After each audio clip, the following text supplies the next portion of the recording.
There's a lot of people who are a big fan of the 50 Fathoms by Blancpain. It's truly an iconic dive watch. So obviously, for good reason, lots of people like the watch. But unfortunately, there's not equally many people who can actually afford the watch, because this will set you back closely to 20K. For those people, I have a review of the Spinnaker watch. It's way, way, way lower in terms of price. Of course, it's also way, way, way lower in terms of quality, but it's a fun watch to add to the collection because it is a little different than what you already have.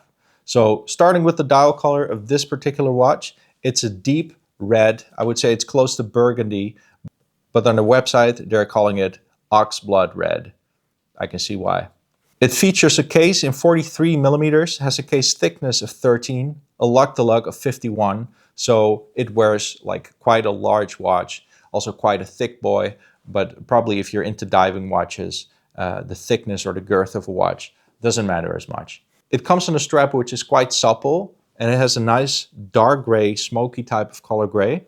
But I don't feel like this watch strap will last very long. It doesn't feel to be of superior quality. Luckily, plenty of other options to throw this watch on.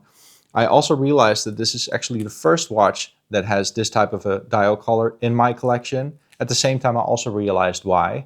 This color is not as easy to match with my outfits than any other stuff, but you can nicely mix and match this with other type of straps and mix up the look of this watch.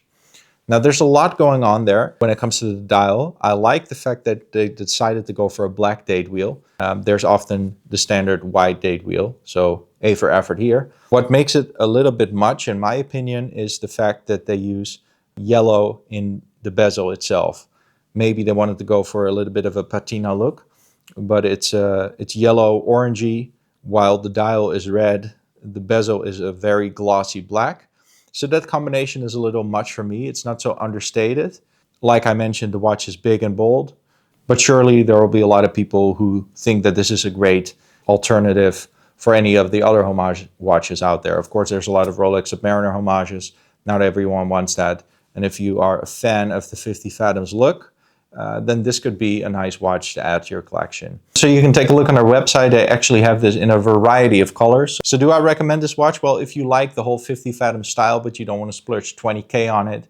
Of course, there's also a lot of watches that are of a higher quality, but that also come at a way higher price.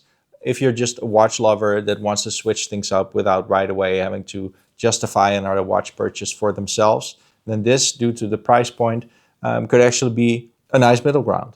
Let me know what you think of this watch and the color choices, but also of Spinnaker watches in general. This was my first time dealing with this brand, and I think they offer some nice vintage-inspired watches at an affordable price point. Affordable being relative, of course. But let me know in the comments your thoughts on this watch. And if you like this video, as always, please like the video and subscribe if you want to see more. Thanks.